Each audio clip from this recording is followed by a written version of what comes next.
Hello everybody, I am Jarrett Ross, the Genie Vlogger, and welcome back to another Professional Genealogist Reacts. On today's video, I will be reacting to how 23andMe sells more than just your data by Illuminaughtii. Now, I'm very excited for this video. I'm somewhat familiar with the Illuminaughtii channel. This channel covers a lot of different stuff about like corporations. Not even quite sure how to describe it, but like some of the videos I saw the video going into Chick-fil-A and their practices, and then like a couple of the videos going into PETA, and basically the channel just covers kind of, I guess, conspiracies. Either way, this is a channel that I have enjoyed the content, so this one's gonna be really interesting because 23andMe, so we're talking about DNA tests. Now, this is specifically titled 23andMe, so I'm guessing this is going to talk only about 23andMe and not all of the DNA testing companies, because we know that there are a lot of them out there. We have the big five, which I covered in my best DNA test video on my main channel, which I'll probably link somewhere up here. But when it comes to 23andMe,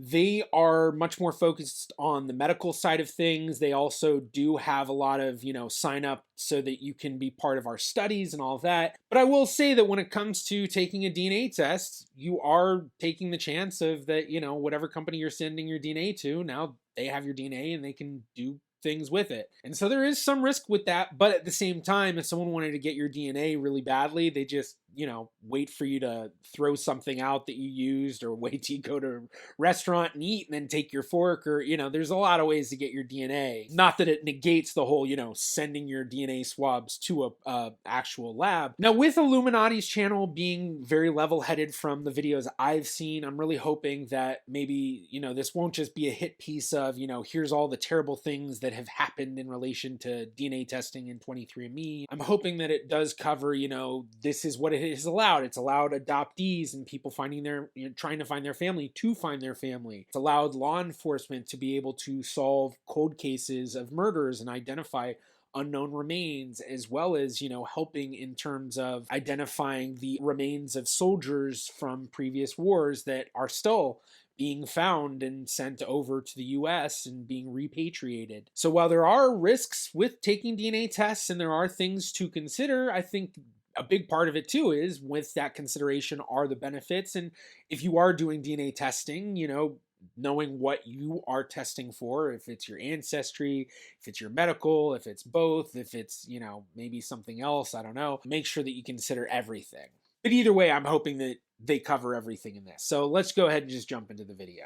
DNA test kits have a lot of benefits these days. Not only do you get to learn about your family history and where you come from, but you can also learn more about genetic diseases that you might Starting off with the benefits, I like that. Be more at risk for. It helps consumers be aware and proactive about their health, and honestly, it's probably cheaper to grab a 23andMe kit than it is to get testing done through a healthcare provider. But, and they might mention this in a second, if you actually do one of these tests like 23andMe and you get something that's kind of alarming, like, oh, I have a lot of variants for this disease or something like that, don't just take that word for it. Like, and even though the opposite, if you get no variants for a disease, you can't take that as, oh, I'm not going to get that disease. You need to just understand that this is just giving you an idea. And so, if you have a history of maybe like a heart disease or something in your family, and you take 23andMe and then it says, oh, no, you have no variants connected to this heart disease or whatever, you cannot take that to mean, oh, I don't have this heart disease. Now, I'm not a medical expert, this isn't really medical advice, but my advice would be is, if you do have something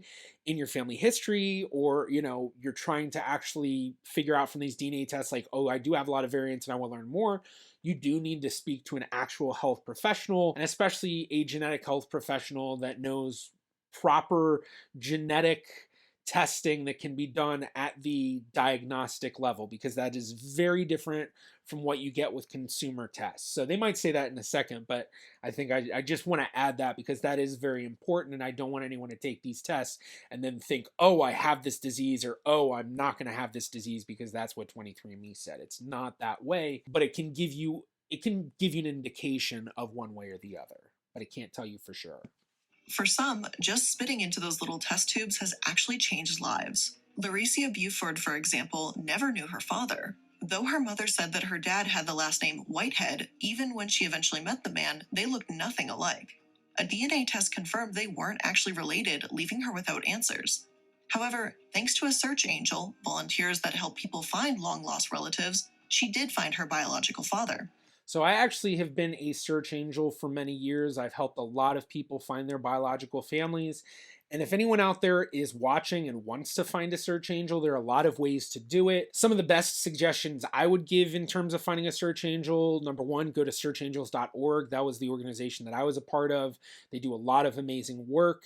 And they have a lot of great genetic genealogists working with them. It's also free to do. It doesn't cost you money, although you can pay for expedited services and you can donate because, it does help others get their DNA, or it helps people get DNA tests, and they do a lot more than just helping adoptees find their family, but they also are an organization that has a lot of running things. So donations help. But main point being, you can go there if you want to find a search angel, and you don't have to be an adoptee. I shouldn't say adoptee. If you take a DNA test and it turns out your dad isn't your dad, or if you take a DNA test and there's something weird going on and maybe your grandpa is your grandpa, maybe, just anything where it could be an NPE, a non-paternity event, or what's sometimes called an MPE, misattributed parental event, basically meaning that the person that you thought was a parent or ancestor isn't actually your biological parent or ancestor. So they help you find that. So yeah, search angels are great. And I'm very honored to have been a search angel and helped people find their biological families. It's an amazing feeling when you complete one of those cases. Friends. And she isn't the only one with a story of found family. Alice Collins told The Guardian that her father was switched at birth as a newborn. It was the only explanation as to why he wasn't at all related to his parents, despite their taking him home from the hospital. Eventually, through the DNA results online, they actually found the person her father had switched with. People have found their siblings, fathers, cousins, all thanks to these DNA tests literally bringing people together. Others have learned about their health and even their diet thanks to DNA testing, recommending which eating habits make the biggest difference for people with their genetics. Naturally, plenty of what these kits will tell you is pretty generic advice, like avoiding fast food, but it can't hurt to hear, right? A lot of the results, especially for the traits and variants section, will be, well, you're sort of likely to have this. You're sort of likely to like this. You're less likely to like bitter taste. You're more likely to like. It's very like generic, vague, whatever. Like, I think sometimes some people will get the results. Well, it's 50-50. Plus, it does feel nice to get advice custom tailored to your needs. Well, except when they can't actually back up their health advice with real scientific data. Isaac Cohane, a biomedical researcher at Harvard, says that there's little evidence small effects from genetic variations can be translated into dietary advice. He says, by and large, these tests are not giving a lot of value to the people who are purchasing them. He added that other factors play a far bigger role on health, such as how much we eat. On the other hand, some of the health advice they give us is applicable, and it doesn't seem like a DNA testing service should really be the one giving it in the first place. Dorothy Pomerantz explained to Stat News that the health news she received from 23andMe was one that she'd rather hear from a doctor. The DNA kit told her that she had a mutation in her gene called BRCA1, which put her at a large risk for breast and ovarian cancer. Her aunt died of breast cancer at a young age, so hearing this was especially devastating and traumatic for Dorothy. Now, this isn't to say that this wasn't important news to hear, but finding out online in a DNA report doesn't seem ideal either. When Dorothy confirmed the mutation with a genetic counselor, they were kind and sympathetic and asked what she needed at the moment. The counselor delivered the news in a way that 23andMe just didn't. Plus, as Dorothy explained, the test could lead to customers treating serious medical diagnoses as a parlor game.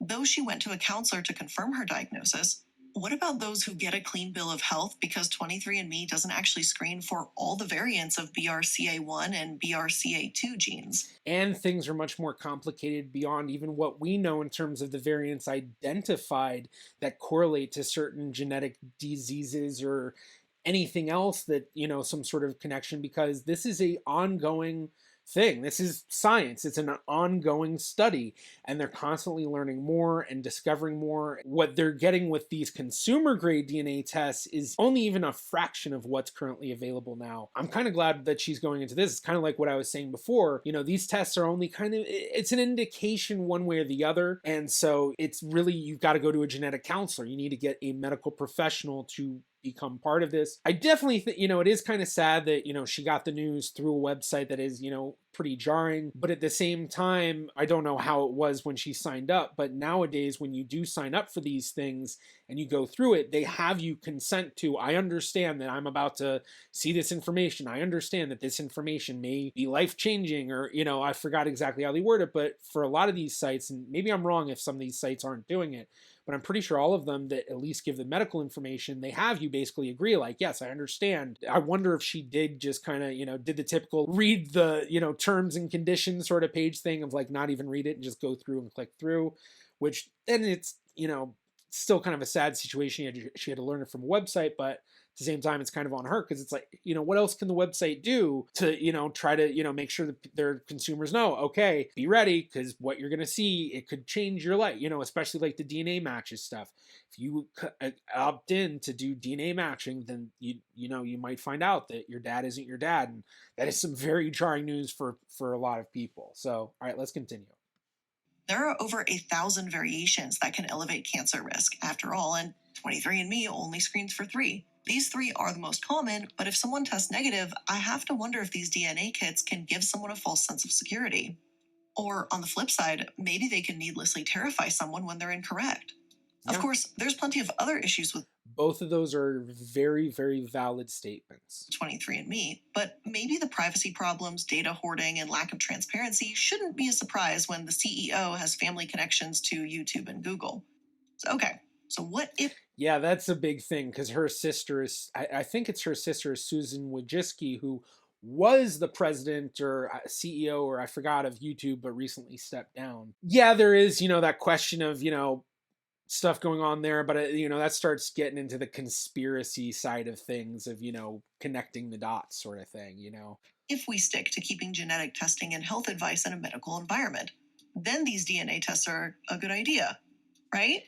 There was actually a while where the medical information was illegal for the companies to give. I can't remember how long it was and when that ended, but I remember there was a while where it was basically like, you're not getting any health information anymore.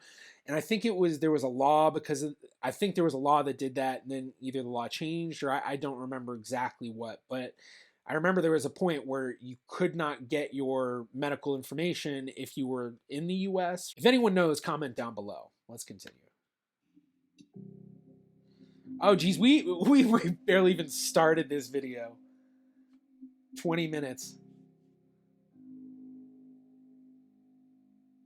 I'm the Illuminati, and today we're going to be talking about DNA test kits. Whether it's 23andMe, Ancestry DNA, MyHeritage, Family Tree, or Living DNA, they all offer pretty much the same thing. So these are the big 5. These are the ones that I cover in my video about which is the best DNA test. There are others out there, especially if you're living around the world. There's Asian-based DNA tests.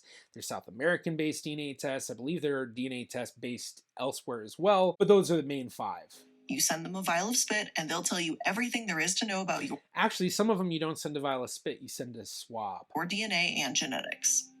On the surface, this seems pretty fun. Popular content creators have made videos about look at that. 2 of Matt Baker's videos right there. Their DNA tests, and it's become the norm to get one done at some point. Oh, I just However, reacted to the lack of privacy around these companies seems, at least in some companies, shady at least. But who wants DNA and genetic info so much in the first place?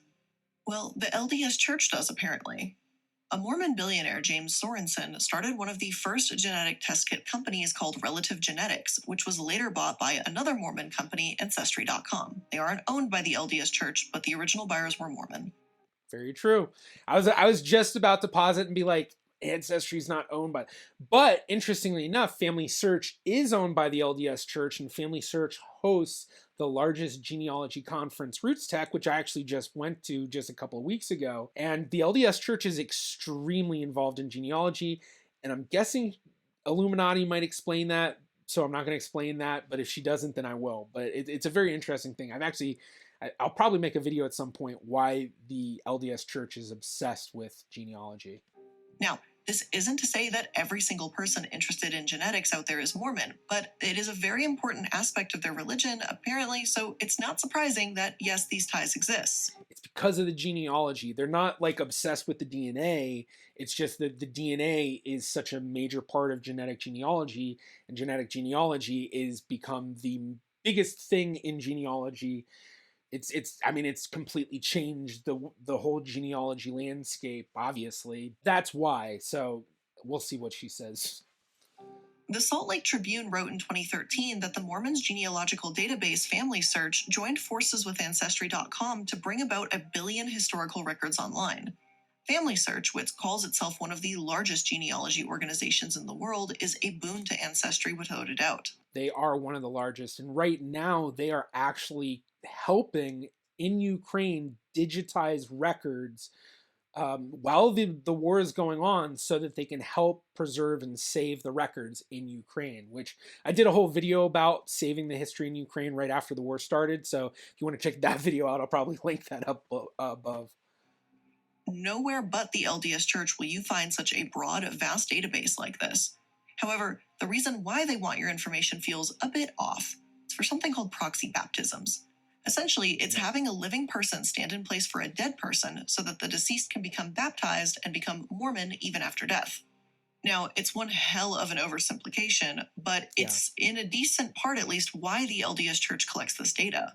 Plus, given their relationship with Ancestry, all LDS Church members get free memberships, and according to Harvard Divinity School, quote, they can use their account to send relatives they find on Ancestry.com directly to the LDS Church for a proxy baptism with the click of a button.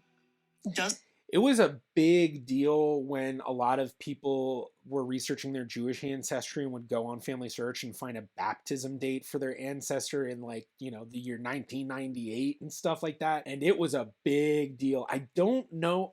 I mean, I'm not part of the church, so who knows if it's still going on now. Personally, I guess I kind of don't care, I guess. I mean, it's like anyone could pull up your family tree and bless them in their own religion if their religion allows it, whatever. But like I don't know if that's still something going on. It might be, but it is kind of, I will say, it is kind of a creepy thing, especially when you see, your Jewish ancestors born in Amsterdam in 1785 and they're being baptized in Utah in 1998. It's like, what does this mean that Ancestry.com is run by and owned by the Mormons? No, not necessarily. But I personally am uncomfortable with the relationship. Like, the deceased can't consent to a baptism, and some of them are done in extremely poor taste. Another big thing is Ancestry is also located in Salt Lake City. Well, they're not. I think they're like outside of Salt Lake City. The Genealogists offices were in Salt Lake City, but they're in Utah, which Utah obviously is kind of like the home state of the Mormons. And there are a lot of connections between the companies, but I know a lot of people that work for Ancestry. I almost worked for Ancestry for a while, and a lot of people in Ancestry are not Mormon. Family Search is completely Mormon, though. So I feel like this is kind of touching into that conspiracy theory, like especially what Illuminaughtii just said. Like, let me play that back. Like, the deceased can't consent to a baptism, and some of them are done in extremely poor taste. Have we forgotten? Wait. Not necessarily. Does this mean that Ancestry.com is run by and owned by the Mormons? No, not necessarily. But I personally am uncomfortable with the relationship. See, it's that right there. I'm personally uncomfortable with the relationship. It's like this implication of something nefarious feels like it's going on. I'm uncomfortable with it. I mean, I'm not saying this is what Illuminati is saying exactly. I mean, obviously that's what they're saying in terms of, uncomfortable with it. But I think the way that is then interpreted by the audience, which I don't like, is that a lot of people then interpret it as like a conspiracy type of, oh, I don't like how Ancestry and Family Search work together. But the truth is the genealogy community is not, I mean, it's a big community, but at the same time, it's not a huge community. And a lot of us professional genealogists, we all know each other. A lot of us have worked with or worked for these different companies in different ways. I've worked with Genealogist.com, Legacy Family Tree. I almost worked for Ancestry. And, when I go to Roots Tech, I'm hanging out with all these different genealogists and a lot of them who work for these different companies. And we're all from all varying backgrounds. So There are a lot of LDS members who are a part of it, but this video has been very level-headed so far, and it still technically is, but I feel like that's sort of a statement right there that's starting to lean into like a little too conspiracy, like it's leaning into the, Illuminati's not familiar with the genealogy community directly, only through the research that's being done, thus they're uncomfortable with that connection. But as someone in the genealogy community, it's like, well, of course, everyone works with Ancestry. Everyone works with family. All the people that I know through MyHeritage also know all the people and hang out with all the people through Ancestry and through 23andMe and through all these different, like all of the people in the different companies. We all know each other and have worked together in some way. So it's not that surprising. So. Like, the deceased can't consent to a baptism, and some of them are done in extremely poor taste. But yeah, Have no, we I forgotten that last statement though, completely agree with. But I don't think that there's a correlation in the sense of like Ancestry and Family Search. We'll continue. the Mormons posthumously baptized Anne Frank? Because I didn't forget that. When Ancestry.com works with the LDS Church, it feels like they're putting a stamp of approval on Family Search and what the church is using it for. I absolutely could be just overthinking this, but even so, the relationship makes me just a tad uncomfy.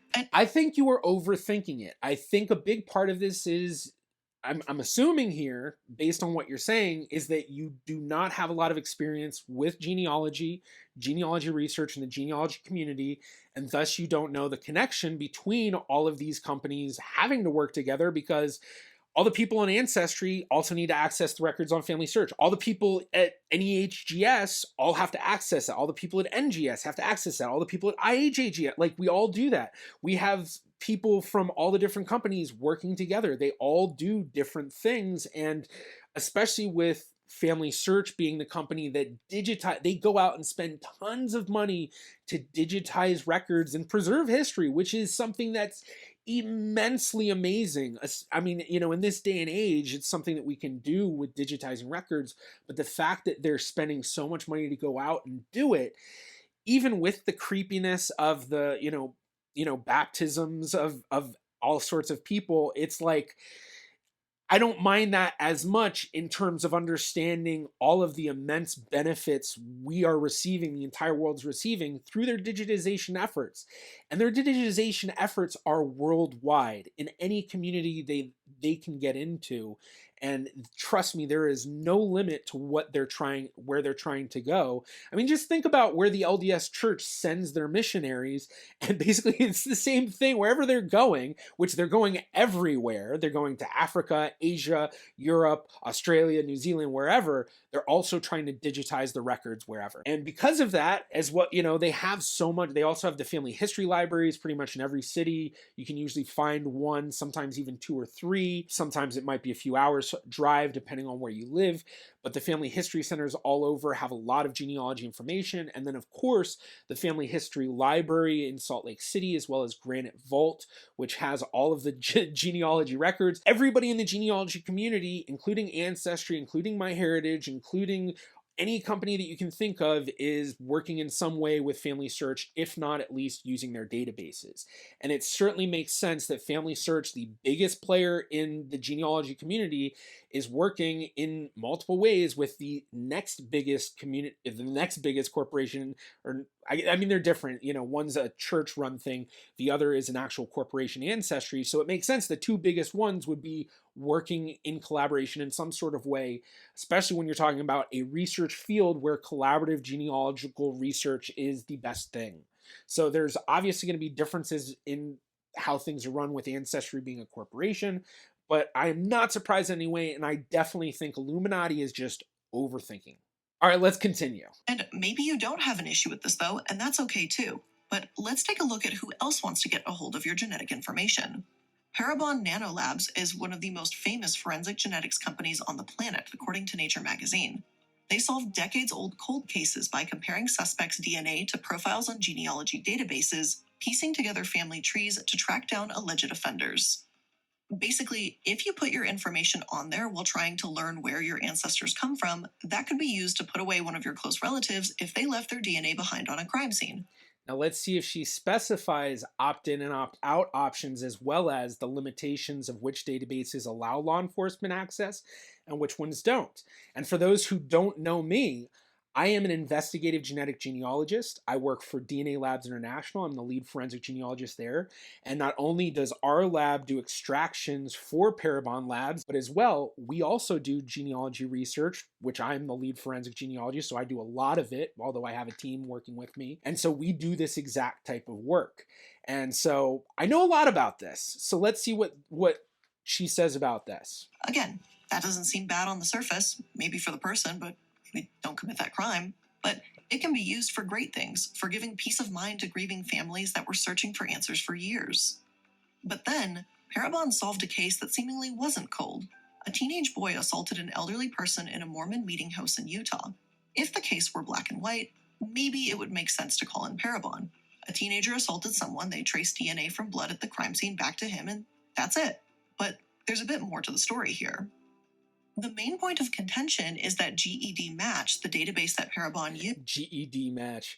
That's just a slight nod at the ignorance of not understanding that it's GED Match is how everyone calls it. I don't know if anyone's ever called it GED Match, GED Match. is only supposed to allow access when it's to solve a murder or sexual assault.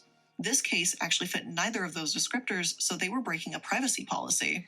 This was a really big deal in the genealogy community when this came out that, they had used this even though it was an active case.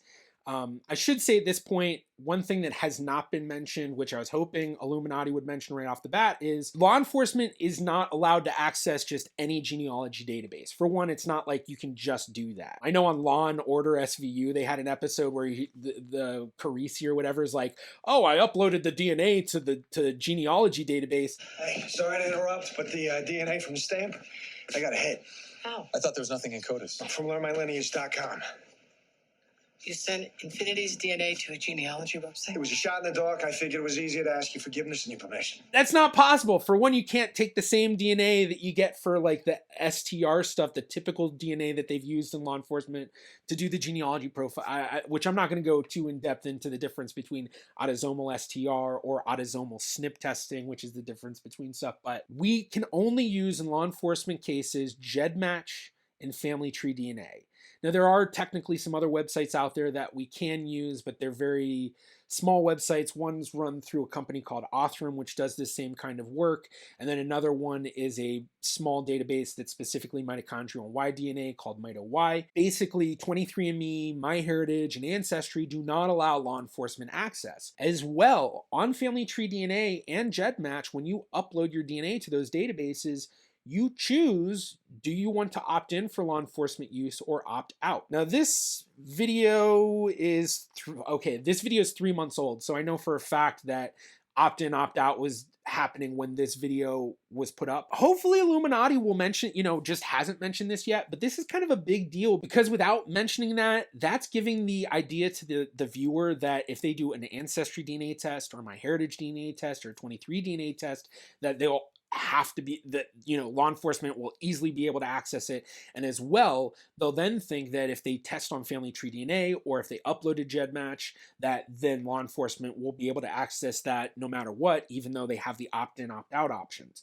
So there's being a lot kind of left out that's leaving a lot of issues for the viewer that they're going to maybe think that things are a lot different than they really are. A lot of the websites have a transparency page where they directly discuss the times that law enforcement tried to access the database in different ways. You can actually see the transparency with it. Whether or not that makes people more comfortable, I don't know, but I think that all the facts should be out there. Maybe I'm jumping ahead and iilluminaughtii will mention it, but not feeling so at this point. It may have been for a good reason, but what else would they be willing to break it for?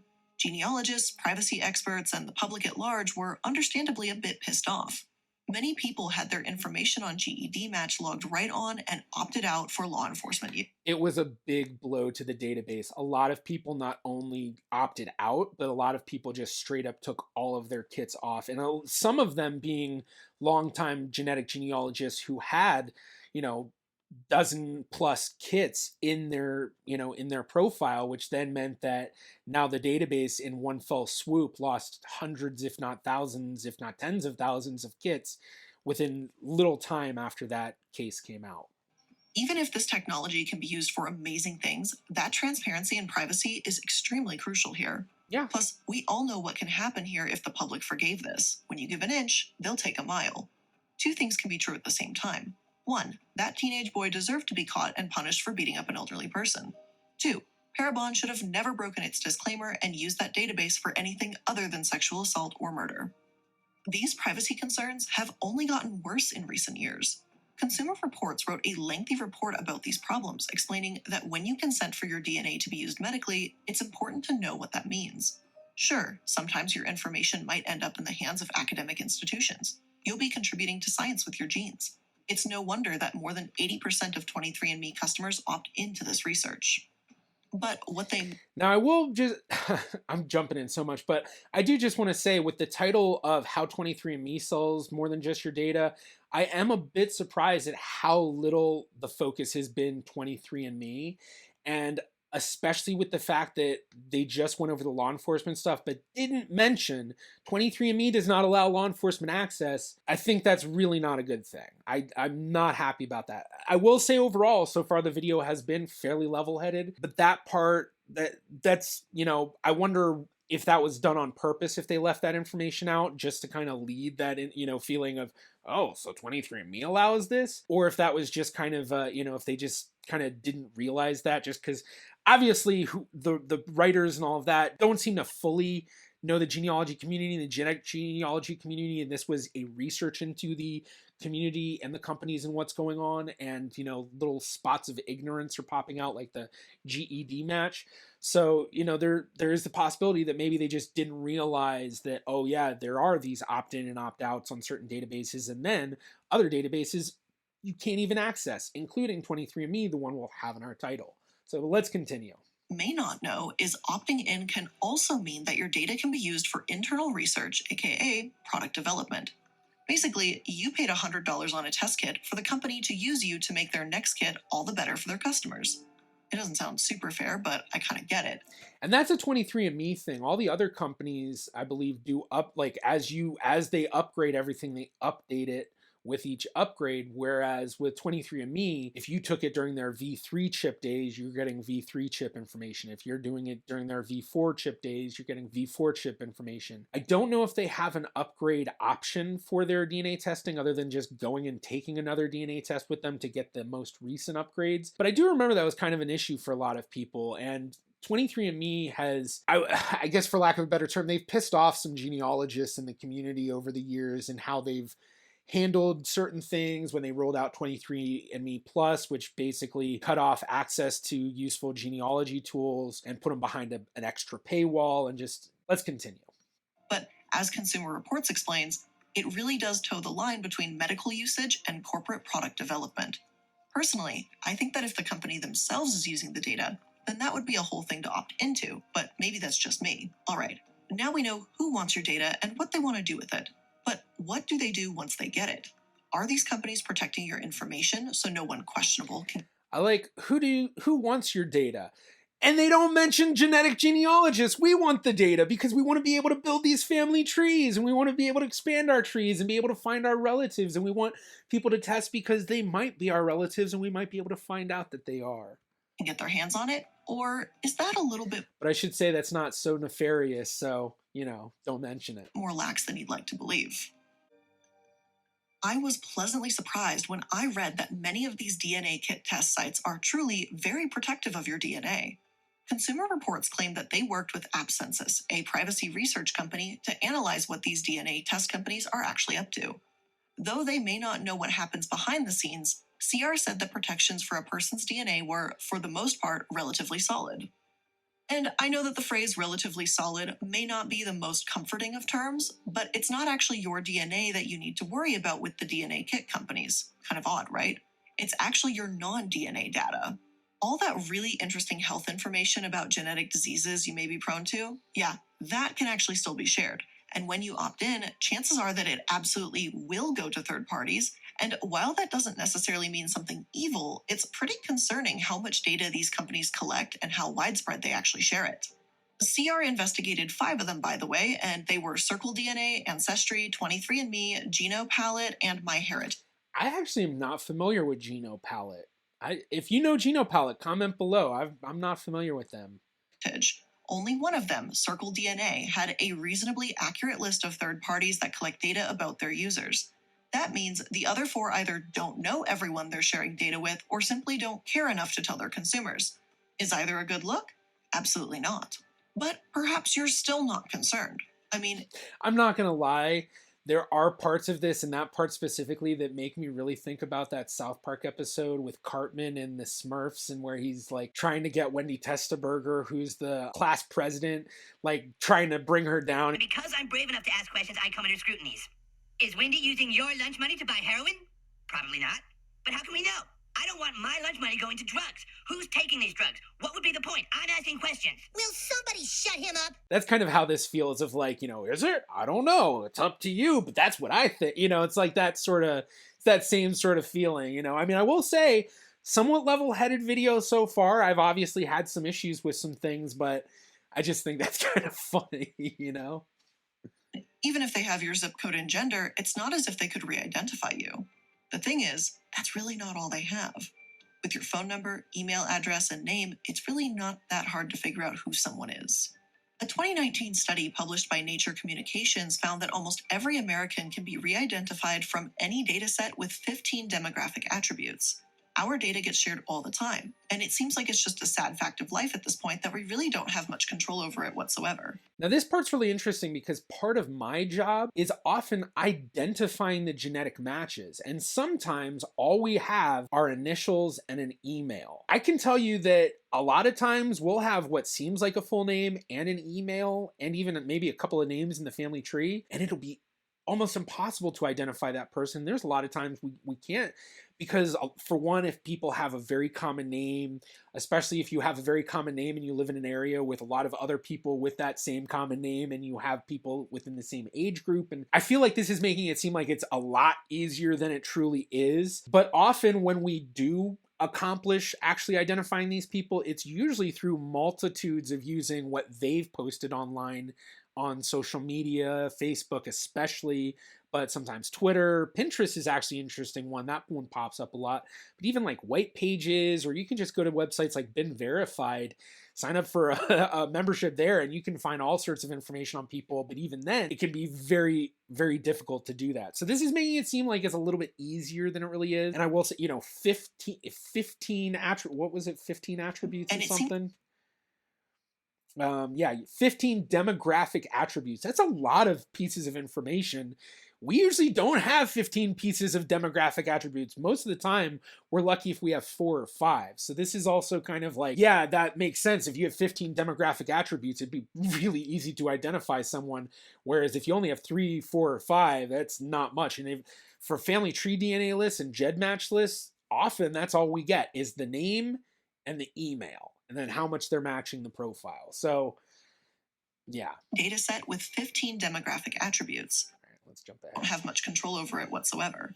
I know that caring about your data being shared feels like a lost cause because there's no sense of recourse. But I also feel like it's different with DNA companies. And that's because you're giving them so much more than a phone number, but literally your genetics. You're giving them your health, ancestry, all of it. If these companies were open about who they share information with, then maybe it wouldn't seem so concerning. CR suggests that data kit companies should craft more limited research permissions and practice more transparency. On the flip side, consumers need to know that when you opt in, you're far more vulnerable to sensitive information being shared in places you may not agree with. Plus, no, HIPAA does not protect this kind of health information, and no matter what privacy...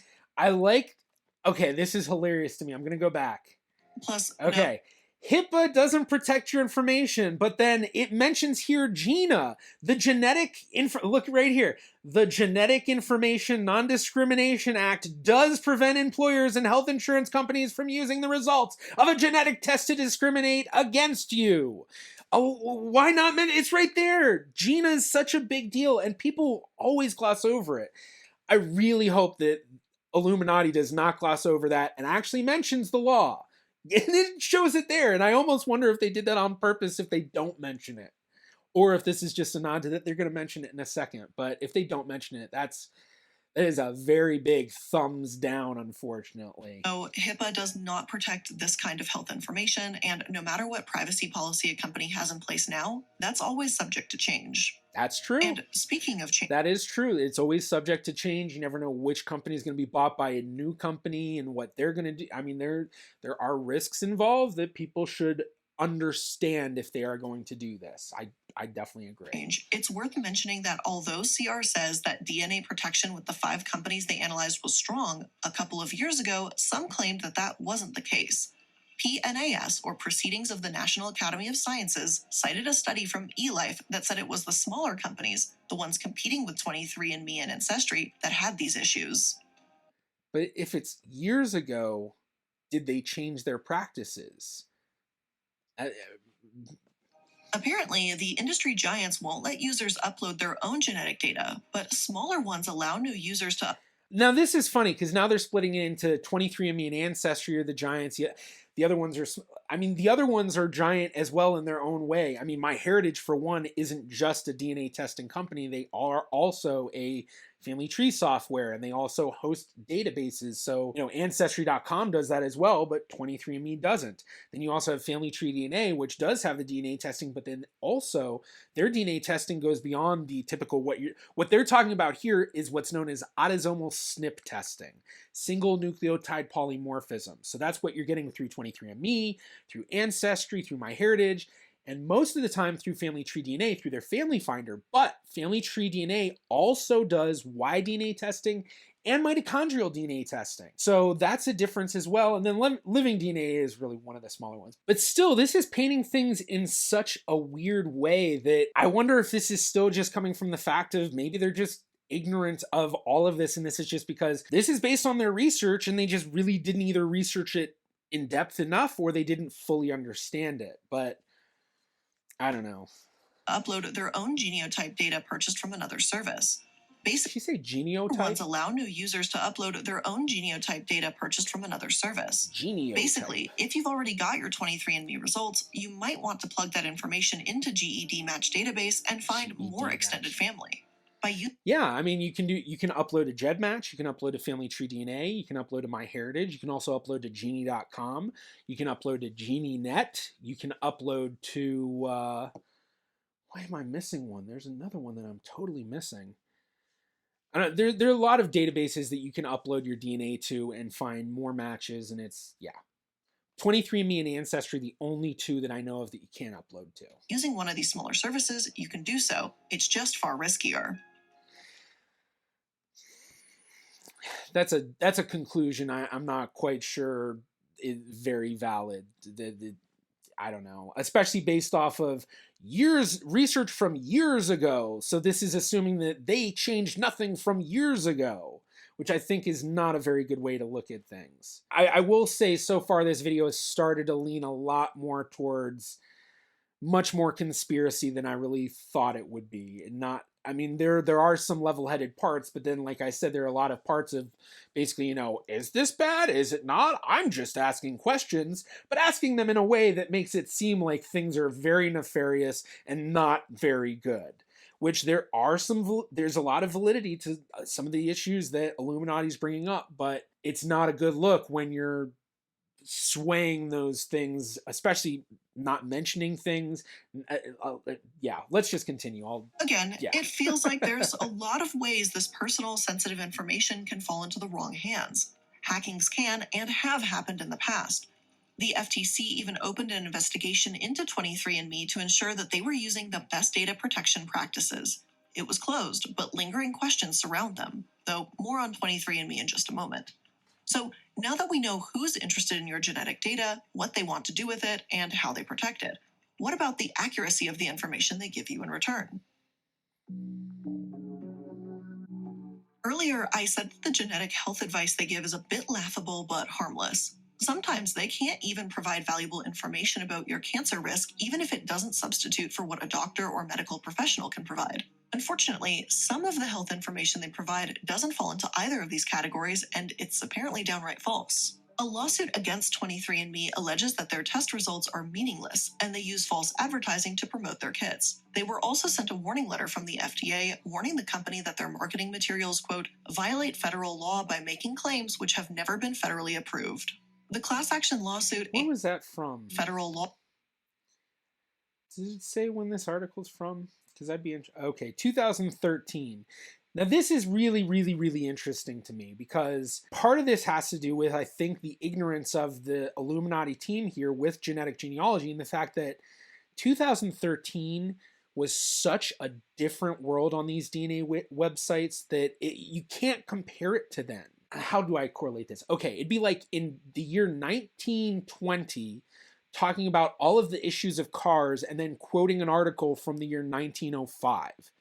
Like, cars would have improved greatly within those 15 years and would be very different, and talking about the issues from 15 years ago is pointless. So, like, this is another issue I'm having with this is they're pulling all of this data and all of this research they've done, but then they're not actually looking at a timeline that, oh, well, this was in 2013, and if I actually understood genetic genealogy in the course of these websites, I mean, even without knowing the course of these websites, knowing the internet, if you were on the internet in 2013 versus now, a lot has changed. I mean, a lot is still somewhat the same, but it's like, you know, things have progressed greatly since then. It doesn't correlate here that they're talking about this from 2013, and I think that was also around the time, if not right before, when they actually told these companies they could not put the medical information out there. And then there was a change, which maybe Illuminati will mention. But yeah, I just, you know, I think there are a lot of great points with the medical side of the information. I don't know whether there's false or not, but even with the validity of the issues in terms of medical testing through 23andMe and other companies, I think that the way they're going about it is very unfair, especially looking at articles and information from 10 years ago. Their test results are meaningless and they use false advertising to promote their kits. They were also sent a warning letter from the FDA warning the company that their marketing materials, quote, action lawsuit and the FDA warning letter claims which have never been federally approved. The class action lawsuit and the FDA warning letter were both filed within a week of each other, so it seems like this was coming to a head for a while now. Now, there are obvious... But Illuminati doesn't mention that this was back in 2013, even though the Illuminati video is from 3 months ago, which was, let's see, was it 20... Okay, December 2022. So, reasons as to why this is disgusting. MLMs lie about potential income. Shady businesses might lie about how useful their products actually are. But to lie about health is kind of next level for me. Plus, considering that it's a DNA kit company doing the lying, people may be more prone to believe them. Now, this is just my... Now, I will say, if the companies are lying, or if there is, if they're not giving good information, that is definitely an issue. But as I said, I think that them basing off of a 2013 article, as far as I can see, is somewhat unfair, I think. I think it's an unfair way of going about it, even though they have some very valid arguments. It's just an unfair way to go by, 2013 is too long ago. You need to look at more recent what's been going on. These websites have changed. I mean, 2013, some of these websites didn't even offer DNA yet. So, my opinion, so feel free to take it or leave it, of course. But I feel like many... I'm just asking questions. Customers are more prone to listening and believing what a DNA company tells them about their health because they have biological evidence to back it up. That's why it's so shitty for 23andMe to do this, and frankly, that's why I think the lawsuit should have sought more than $5 million. I know there's only so much that can be won here, even when tens of thousands of customers were in touch. But what's the update? It was 2013. There had to have been an update.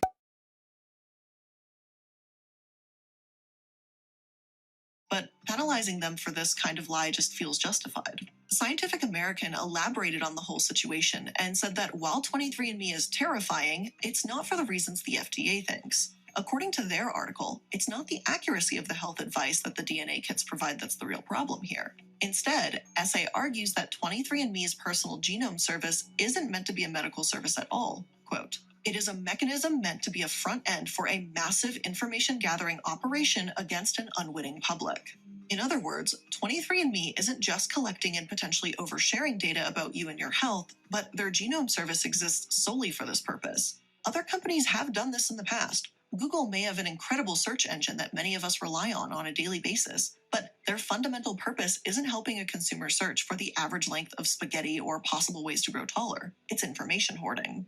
Do I sound like I have a tinfoil hat on? Maybe. And you might be thinking, Blair, you can't possibly know the company's intentions. It's just a DNA service. And you're right.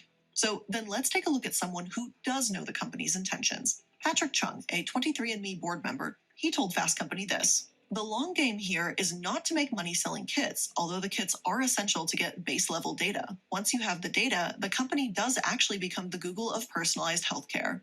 Just like Google doesn't actually care that much about helping you build a time machine or how to teach a penguin to fly or whatever weird things you're searching, 23andMe doesn't seem to care about telling you who your great-great-great-grandmother is either. Well, I mean, that's one of the reasons why a lot of genealogists have been getting angry at 23andMe over the past few years, is because they've done a lot of steps that have made that very, very apparent in terms of, 23andMe and Plus and a couple of other things. Let's continue. She's gone, but you're here and your data is valuable. And again, 23andMe may make promises around privacy, assuring customers that they'll always ask permission to use genetic info. Google has broken its promises around privacy protection too. So I'm just saying, promises don't mean too much in the corporate world. I mean, I agree. I definitely agree. You never know what a company is going to do. I mean, the thing is, companies are people, but it's an ever shifting group of people. So, the people running a company one year are not going to be the same people running the company the next year and the next year and the next year, and things will change. And at the same time, you never know if a company is going to buy out another company, and then that company has completely different intentions with what they bought from the original company. So that's something definitely to consider. Although, it's, once again, it just, am I wearing a tinfoil hat? Am I doing this? I don't know. I'm just asking questions. At the end of the day, if 23andMe actually wants to revolutionize healthcare and give people information that may help them prevent disease, then they need scientific data to back that up. Given their FDA warnings and lawsuit, I'm not sure I can trust them to do that. I will say, 23andMe, I'm pretty sure, puts out a white paper for their medical stuff. I'm not 100% sure, but I'm pretty sure that they do, which means that anyone who can read scientific papers and basically understand them, you can go and read their white paper to get an understanding of how they're coming up with this different data and that information. Yeah, let's continue. But as per usual, we're still not done here. We know how they collect and treat information, but there's one important aspect of DNA kits we still haven't touched upon. Are these kits actually getting the right information to begin with? And can they truly analyze anyone that uses them? Oh, please, please, please, please, please, please mention DNA matching. I mean, you already started it in the beginning talking about the adoption and all of that. But whenever they start to jump into this, is it accurate? It always has to jump into the admixture stuff. And that stuff's the least genealogically useful. I say it in videos all the time. When it comes to your admixture, it's more of like a pixelated view of your ancestry. Whereas when you build out your family tree and learn the actual stories, then that pixelated view becomes much more clearer. But if you have just a very pixelated view of a painting, you might not even be able to tell what the painting's of. You just see some splotches of color here and there, and you can maybe get an idea of this or that. And that's what the admixtures are. And yeah, let's continue. Let's see what iilluminaughtii has to say. If 23andMe, or any other DNA kit for that matter, uses all their collective data to come to conclusions about their users, then it's important to recognize who their users are. For the most part, the people buying 23andMe are wealthy and white. Therefore, wealthy white folks are represented. See, now this is one of the problems I have when people start talking about DNA testing and then talk about white.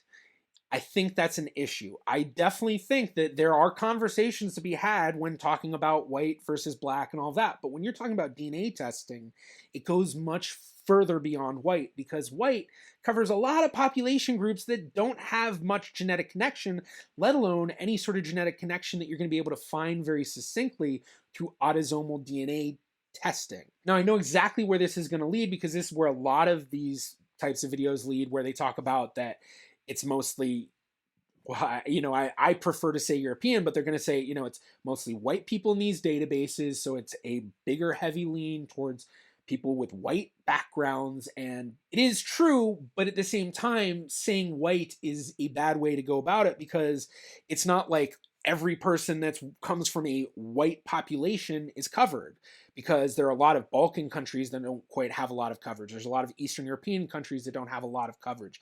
There's a lot of different communities all around the world that don't have good coverage in these DNA databases for multitudes of reasons. When you do break it down to what color are people's skin, then yeah, it's probably going to lean much heavier to white. Even if you break it down to just European, it's going to lean much more towards that. But I think it's a very disingenuous way to come towards the conversation of mentioning color. It needs to be much more nuanced than color, and it needs to be communities, because certain communities in certain regions in certain areas aren't covered that well. A lot of it being in Africa and Asia, so a lot of that definitely needs to be done, a lot of that testing, but there are a lot of issues in terms of being able to do that. And a lot of the information they get to build these tests up, well, some of it comes from the people that they actually, have testing, that are actually testing with their company. A lot of it comes from actual population group studies that need to then figure out certain segments and all that. So it's a very, very complicated issue that I always feel like the argument about this is it's just very, for one, unnuanced when you break it down to just color of skin. And two, I think that it's just a very disingenuous way to go about the issues of a lot of population groups not having good representation in these databases. And I think that it needs to be beyond just color, but it needs to be identifying the specific population groups. So what specific areas in Africa do we have a huge lack of DNA testing, and can we get that? Where in Asia do we have a huge lack of DNA testing? Where can we get that? Where in Europe do we have a huge lack of that? Where in the Americas? And that doesn't even touch on the fact that there are a lot of issues of getting that beyond just the physically getting there. It's actually being able to get these people to agree to do it, because for one, what do they care? What do they get out of it? For a lot of them, they don't see a benefit for this. A lot of people just don't even want a DNA test in general. Why would someone who is living a completely different life that has no clue about these companies or anything like that want to test with them and help them out? What do they get in return? Which I think some videos I've seen have touched on that. So I should stop rambling. Let me see what Illuminaughtii actually has to say about this. Everyone else? Not so much, apparently. If you're any other predominant race, your results are seemingly less likely to be accurate and precise. Rana Mola told her story around this to Vox, claiming that even though she had Italian ancestry, 23andMe said she was Middle Eastern.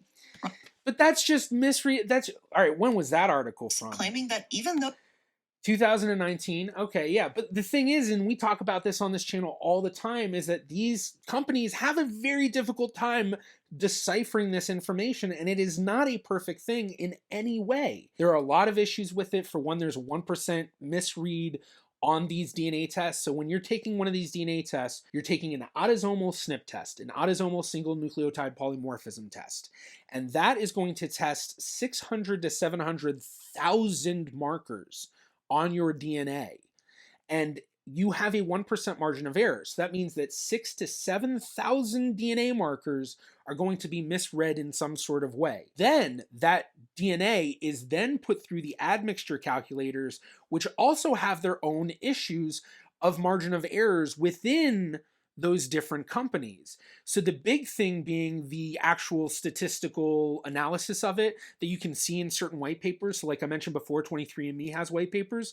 So you can pull up their precision and recall numbers, which then show every community that they define, and the statistical analysis of precision and recall, giving you an idea of how strong they were in their own testing of those communities. If you get one where it's 99% precision, 99% recall, they're really good at identifying that population group.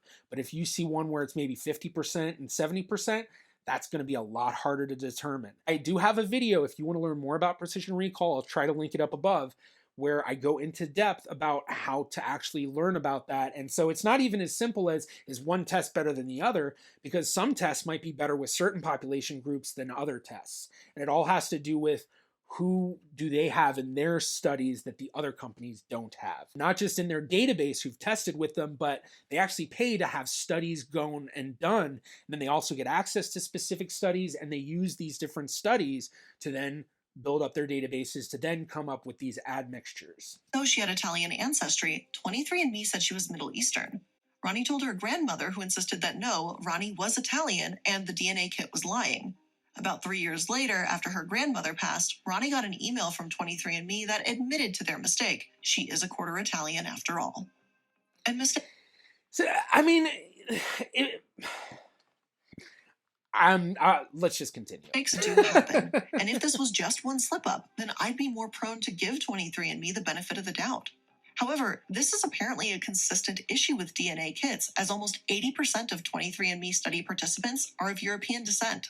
23andMe is perfectly aware that this is an issue, with the CEO, Anne Wojcicki, stating that their products were Eurocentric and part of the problem. And, this is just... All right, you know what? I keep interrupting too much. While it's not technically 23andMe's fault that the majority of their customers are white, it is their fault that they aren't making more of an attempt to lift up Black and diverse voices. Not a single Black employee was at the director level or above within the company at that time. Oh, and if Anne's last name sounds a little bit similar for some quirky reason you can't identify, she's the sister of CEO of YouTube, Susan Wojcicki, who's no longer CEO. And she's married one of the co-founders of Google. So, mildly terrifying considering what we spoke about earlier, but... Connecting the dots. Image of Charlie Day from Always Sunny. There's that connection that I mentioned in the beginning of the episode. Moving on, though. Cunningham, co-founder and chief scientific officer of True Genomics, posed the question, how can you foster trust with me as an African-American if I don't see any African-Americans on your team? Wojcicki admitted they were part of the problem, and now it's their job to become part of the solution. They took a step that many companies don't by saying that they have issues, and what happens next show how much they really do want to change. On the surface, it seems like 23andMe is trying to correct this with their Populations Collaborations program. They also announced the Global Genetics Project to give free tests to people who can trace all 4 grandparents to one of 61 underrepresented countries. So yes, 23andMe wants more data from more communities, but until they get it, they're going to continually fail anyone that isn't white at a higher rate than people who are. All the companies do. But once again, it's not about white or Black. It's different communities. So yeah, a lot of Europe is really well represented. Great Britain, Ireland, Wales, Scotland, they've got a lot of people testing. France, not quite as many people testing, but that's got to do with the laws. But even more than that, you've got a lot of the Eastern European countries where they're not really in 23andMe. A lot of them are in MyHeritage. If you go on MyHeritage, if you're doing a DNA test and you're from a very recent European ancestry, you're better off to go onto MyHeritage because they have a lot of distribution centers all over the world and have had that for a long time. And that's allowed their databases to have a much larger non-American centric and non-UK Australia-centric database, which is technically really what these databases are. If you want to really get beyond the white or European or whatever, they're American-centric, Canadian-centric, UK-centric, and Australian, New Zealand-centric. Basically, English, European, country-speaking centric. And because a lot of those countries are a majority white European, I think that's one of the reasons why a lot of these databases lean those ways as well. But at the same time, then you have other companies like MyHeritage where they are getting a lot more of these people that are outside of the American, Canadian, English-speaking countries. But then on the flip side, you also have a lot of Asian-based companies. So you have like 23 Mafong or WeGene, where they're based in Asia and their admixture tests are a much more nuanced admixture for Asian ancestry than for their European ancestry because their databases are Asian-centric. As time goes on and these companies get more and more people testing, this will become less and less of a problem. And yeah, it definitely is a problem, but I don't really fully agree, I guess, with the way that they're saying it's a problem. At the same time, how they collect data from underrepresented countries is also important. It is great to learn about other places through descendants. However, when people buy a DNA kit, they're making a choice. When 23andMe is going to countries to collect it, it feels a bit wrong knowing that they're going to use it for personal gain. Sarah Zong of The Atlantic explains it as such. When I sent the description of 23andMe's Populations Collaborations program to Janita de Vries, a biochemist at University of Cape Town who co-authored the H3 Africa guidelines, she flipped the scenario around. Imagine an African company gets African researchers to collect 1,000 DNA samples of Americans just because they want to. People would not like that at all.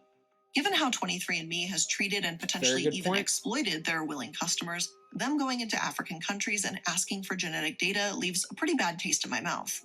It's upsetting that Black people are unable to trace their ancestry in the same way that white people are, and ultimately, 23andMe benefits from that. Helping underserved people in Black communities learn about their history is better left to nonprofits and charities whose purpose is to do that, not for a for-profit that seemingly just wants to data hoard. So how does 23andMe fix things without being exploitative? Transparency, going above and beyond to be honest with their customers, is going to be a really big part of it. Being able to tell users exactly where their data may be used. Considering compensating people if you use and profit from their data. Recruiting people of color to participate is a good step forward, but not if it's exploitative and done in the shadows. With something as important as DNA and genetics, we need light on it. But while DNA kits may tell you everything about your ancestry, where they put your data is one thing they would rather keep hidden. Okay, well, I have mixed feelings on this video. For one, I think that for the most part, it brings up a lot of good points. I think that it does point out a lot of issues with these tests that people should understand. I think it points out some very understandable risks that people should understand as well, especially with you never know what these companies may do with it in the future or what companies may buy. Well, I don't even think they mentioned that, but you just never know what may be done with your data that you give to a company in the future. You just never know. I think that's a really good point. But at the same time, I think that the way this video went about a lot of things was not a good look. Number one, with the law enforcement stuff, not even mentioning that it's limited to family tree DNA and GEDmatch, and then making it seem like, or not even mentioning the opt-in, opt-out stuff with that as well, but it made it seem like any of these databases you then could be accessed by law enforcement, which that's just not the case. It is not. As well, I think the way that they use a lot of older articles just doesn't make sense. I mean, if you're talking about a technology that has been rapidly changing, knowing how fast technology has boomed, but then at the same time, the same thing has happened with the genetic genealogy community and DNA testing and what we've learned. In 2013, when I first DNA tested with Family Tree DNA, there were barely anyone on those websites, and it was very hard to find significant matches. Nowadays, it's such a different world, not only in that way, but the tools available, what we've learned since then in determining how we can figure out how people are related, and as well, the privacy of the how the companies handle things, the technology that they've used and implemented on their websites, and things have improved greatly. So the fact that they're using articles from 2013 to try to make a point about privacy just doesn't work well in my mind. I think it's a bad look, and it negates any sort of point they may have if there truly is a point to be made. I don't know. I just think it's a bad way to go about it.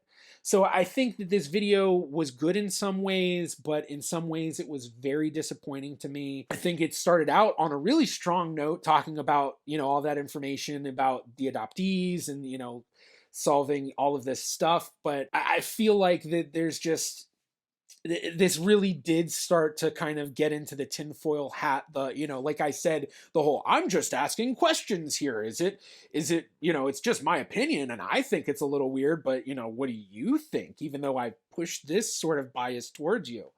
And a lot of it coming from them leaving out pieces of information. I think for one, it annoys me because it negates all of the really good points that they make, especially the points that they use this bad information to try to back up. Are there real privacy concerns? Yes. But what's up with not mentioning GINA, Genetic Information Non-Discrimination Act? You showed the picture where it mentions it in the same article. And there are possible things that you could talk about with that law, that maybe there are possible loopholes that could cause issues. There are true things to talk about, but to completely gloss over that and not mention it, I think is a very, very bad look when you're talking about this kind of information. I mean, granted, GINA is an American law, so, assuming that your audience is much larger than America, but I assume based on the way you worded things, it is an American audience, most especially because, and this is a comment I get a lot from my European viewers and non-US viewers, or I guess non-American, North American viewers, is that whole white-black thing, or white and people of color, is something that a lot of them are like, we find this very odd. Maybe I'm getting this wrong. Maybe it's only some. Comment below if that's how you feel, but it's like, that's one thing that does annoy me when it comes to talking about genetic tests and genealogy and all of that, is cutting it down to white and people of color, because that's just, it's too unnuanced. And in the same way, if you're talking about what population groups do we need to get in the database, if you just say we need to get people of color, well, then what if you end up focusing on a community that does actually have some really good representation in this database, even though they are in Africa or South America or Asia? Because if you just focus on, okay, we're going to get people of color, then the next step should be, well, we need to stop thinking of people of color. We need to identify which communities within the communities of people of color, which is such a vast array of people. And sure, in Europe, there are a lot of very well represented communities as well, but there are also a lot of population groups that aren't as well represented. So, like I said, a lot of Eastern Europeans are mostly in my heritage. If you go to Ancestry, you're not going to get quite as many matches of your Ukrainians and Romanians and other people in Eastern Europe, whereas if you go on my heritage, you're going to get a lot more of those. You'll get a lot more South American matches and other matches like that. But either way, I feel like I'm beating a dead horse right now. But once again, with all of that said, I do think that there were a lot of good points that were made in this. I think overall that wasn't that bad. I guess I'd probably lean, if I were to rate this out of 10 in terms of fear-mongering versus level-headedness, I guess, where 10 is fully level-headed and a 1 is, complete fear-mongering. I'd probably put this maybe about a 7 or so, maybe a 7.5, just because they left out so much vital information that really should have been discussed in a discussion like this, which I've already mentioned, I'm not going to go over again. But as I mentioned, there are actually Asian-based DNA tests, and if you'd like to learn more about those and what they are, check out this video I did right here. Thank you to my Patreon patrons and YouTube members.